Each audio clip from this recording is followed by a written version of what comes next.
Welcome to my vlog on speed and agility.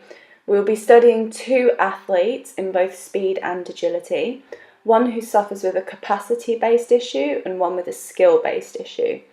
For the speed area, we will be looking at the acceleration when starting a sprint, and for agility, we will be looking at efficiency when turning to accelerate. Once these have been identified, we will then look at the best drills to use to solve this identified issue. So focusing on agility, we tested both our athletes round a course with lots of twists and turns. The first time that our first athlete did the course, it took him 8.9 seconds. Our first athlete we identified was not using the cross step on every turn and therefore was not turning as efficiently as he should be. So here we can see that our athlete is clearly opening his hips to get round the corners, but this is taking place too late and the crossover step is therefore not as effective as it should be, as it isn't happening at the right moment in time or as punchy as it needs to be. After identifying that footwork was the issue here, I explained about the crossover step and how to use it when turning to the rear. This was then practiced by placing different coloured kettlebells around him in a square and getting him to practice turning to touch the kettlebell while incorporating reaction timings into the drill too, through shouting at the colour he had to turn to touch. Pink, green, red. This drill just reinforced the footwork needed to increase his speed around that course that we did initially. Once the athlete had got used to using the footwork, we then put it into a different course that was slightly different to the one that we'd done the first time through. In his second attempt around the course, we can see that he's opening up the hips a lot sooner to get around the corner, and he's punching that second leg through a lot quicker as well. So these drills allowed him to knock 0.7 seconds off that course time, which suggests that it is a skill-based issue rather than a capacity-based issue. Here we can see the exact same agility course performed by a different athlete. Initially, just by looking at this, we can see that the athlete's a lot slower than our last athlete.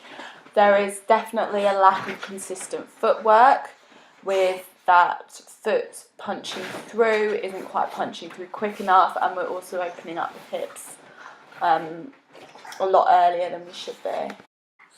After working on footwork, teaching the correct footwork and using several drills that we used with our last athlete to get used to using that footwork, we then redid the course to find that there was actually no or very little change in time over the course.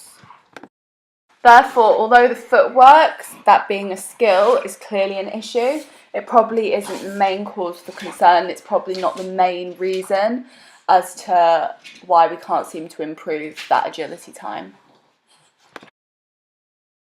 After rewatching this clip from a different perspective, it is clear if you look closely that you can see her posture is not correct. She's very hunched over, shoulders are down, she's got that leaning forward. And we actually have a lot of kyphosis going on here that obviously needs to be addressed before we move into the more skill-based issues. Even when just standing, we can see here the kyphosis in the back with the shoulders hunched over, and this would obviously have an impact on her agility, making it hard for her to remain light on her toes and quick. We then incorporated drills with the ladder, getting her to get used to moving on her toes quickly. However, once we redid this, there wasn't a hugely significant increase in speed. Therefore, I think what I would recommend would be a lot of stretching out of the chest and back, and also building up that midline stability as well.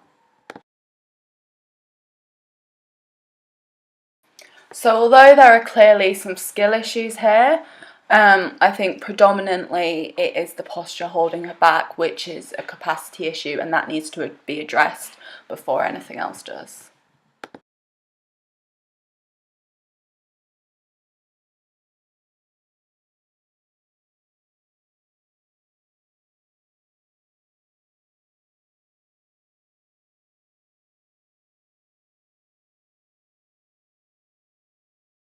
For speed, we looked at the first 25 metres of a sprint.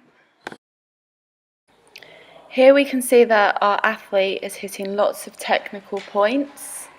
Her chest is up, spine is in neutral, she's got high knee drive and she's pulling that rear leg back. In fact, here we can see that the angle between that knee that she's driving up and her rear leg that she's pulling back is 89.5 degrees.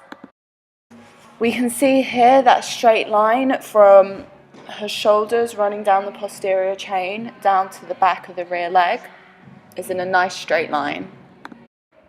When compared to a second athlete that is actually in fact quicker than her, we can see that technique-wise they're very similar. In fact, the knee drive in this second athlete isn't actually quite as high as it was in my first athlete. She was in fact 1 second slower than this athlete, as she ran it in 5.4 seconds and this athlete ran it in 4.4 seconds. Although my second athlete was quicker, technically he wasn't quite as good. He didn't have quite as high as knee drive and he was slightly hunched over in that acceleration. It is therefore clear that my first athlete has a capacity issue in that she cannot generate enough force through the muscles to accelerate any further, whereas my second athlete can produce a lot more force. And this explains why he completed the 25-metre acceleration in sprint a lot quicker than she did.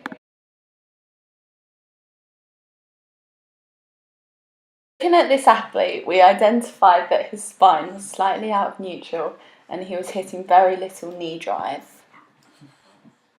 The knee drive hit an angle of 83 degrees. And this sprint on his first attempt took him 6 seconds.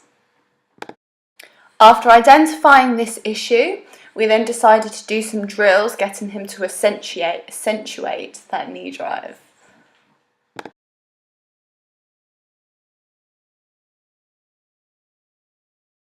We then went back and redid the sprint, and by focusing on that knee drive, he knocked 1 second off his original time, doing it in 5 seconds. We can also see here that the knee drive hits an angle of 116.6 degrees now.